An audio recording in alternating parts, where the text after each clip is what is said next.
Proposal that has 7 states putting their heads together to come up with one solution, how best to divvy up the water from Lake Powell into Lake Mead.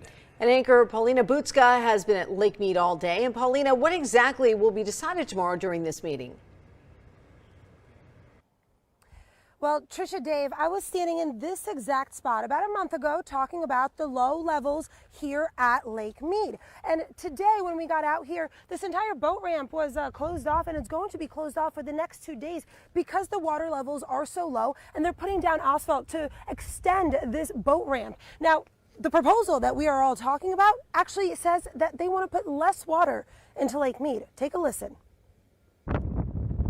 Like this forgotten grill along the scenic route of Lake Mead, the growing Colorado River water crisis may be out of sight for some, but not for all. Reclamation is working very closely with the states, the tribes, the water users, the NGOs to come up with solutions to leave water in Lake Mead through water conservation. Patty Aaron with the Bureau of Reclamation says the lowering lake level at Lake Mead is a serious problem that isn't going anywhere anytime soon. We are losing about 6 feet of elevation a month right now due to the irrigation demands downstream. This isn't new to the Silver State.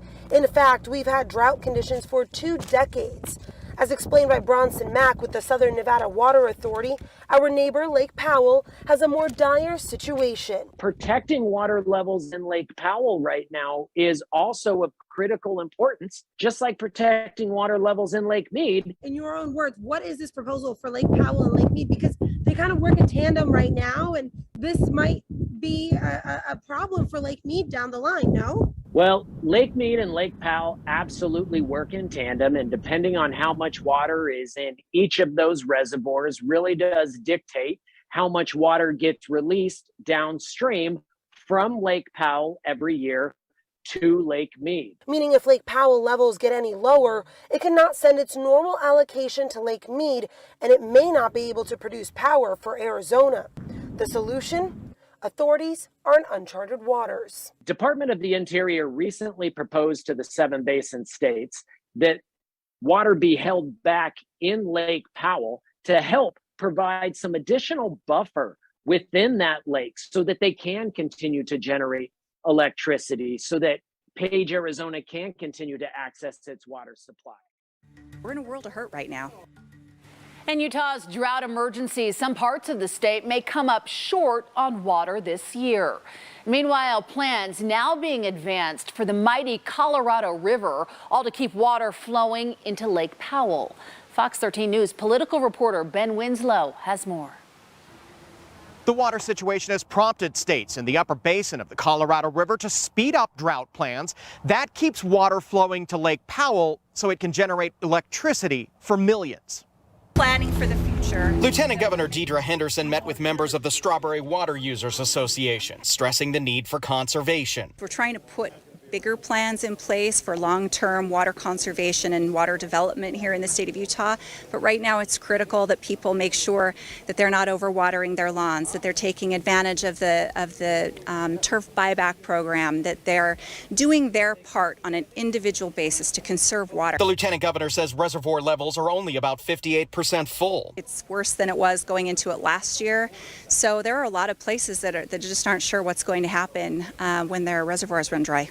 Utah has declared a new state of emergency for drought. A plan for the Colorado River is being fast-tracked, with numerous states agreeing to release more water from Flaming Gorge in an effort to prop up Lake Powell. The forecast now projects about a 70% runoff into Lake Powell. Last year, that runoff ended up being about 30%.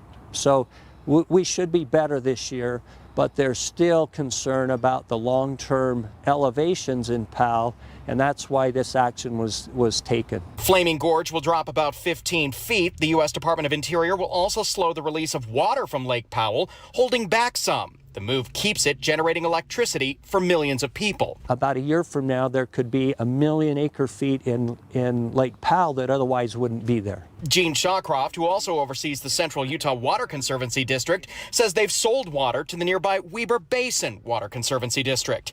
Conditions are bad for the 5 counties Weber Basin serves. People are being asked to cut indoor water use by 10%. There's a connection, a physical connection between the Weber River and the Provo River. Agriculture producers will also have to make do with less, so may residents. We want everyone to do everything they can to cut back. This year, the Utah State Legislature approved spending millions in incentives for agriculture producers and residents to switch to more water conservation measures.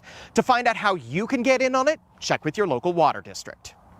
At Deer Creek Reservoir, Ben Winslow, Fox 13 News, Utah.